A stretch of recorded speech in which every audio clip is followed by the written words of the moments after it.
Hey guys, welcome back to One Stripe Gaming, and we're going to be reviewing the new Pokemon Snap.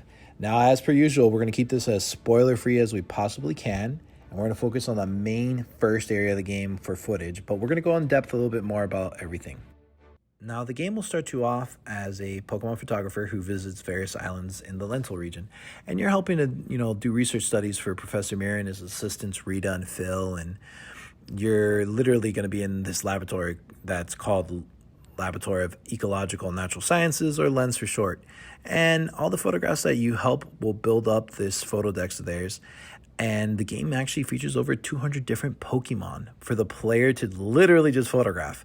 Not only are you adding photos to the photo dex, but you're also helping them investigate the Illumina phenomenon. And that's kind of like where the Pokemon and plants appear to have like a special glow in certain levels. And for each research expedition, the player will be able to travel in kind of an on-rails hovercraft, or the Neo one, which is just an updated version of the Zero one from the original Pokemon Snap.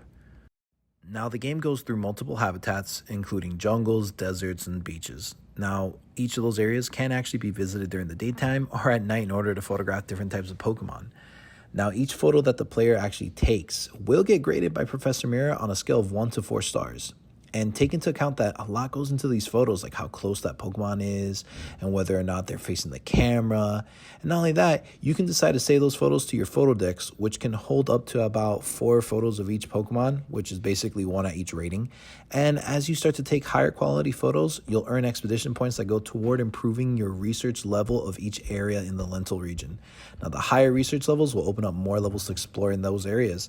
So basically, the better the picture quality, the more you'll unlock. And I'm telling you, you just got to play the game. Not only that, you can actually lure Pokemon out by using various different items. Like one of them is called a fluff fruit, which is like a Wampa fruit from, Crash Bandicoot, if you remember that. It looks just like it, I swear. Or a giant apple. You can even play a melody that can get Pokemon to dance, and when you get to a certain point in the game, you can throw Illumina orbs to cause Pokemon to glow. But again, not too many spoilers here, so I'm trying to keep it as simple as possible for you guys. Now, you could actually find hidden Pokemon in the areas by using the camera to scan for them. In some cases, I found some just looking around. Now, those Illumina Pokemon that I spoke about earlier, they look gorgeous in the game. The graphics here are amazing. Like, even when I was streaming, everybody in the chat was asking, is this really a Switch game? They were just absolutely taken away, just as I was, with how well Nintendo has pieced this together. I mean, it's been like 20 plus years since the last Pokemon Snap. I'm glad Nintendo did justice to this. And speaking of Nintendo and Pokemon, you can't have a Pokemon game without having a few throwbacks. Like, surprise, we got Todd. Todd is back from the first one. And it wouldn't be a Pokemon game without having a new rival, right? Now, I'm, again, not going to spoil into too much, but it's an amazing game. And honestly, after playing through, seeing how this has been so far, just from the beginning and showing you just limited footage, I would have to say this gets a solid 9 out of 10.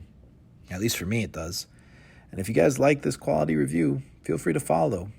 And if you want to catch my streams, you can go ahead and follow me on One Stripe Gaming. Until next time, take care, guys.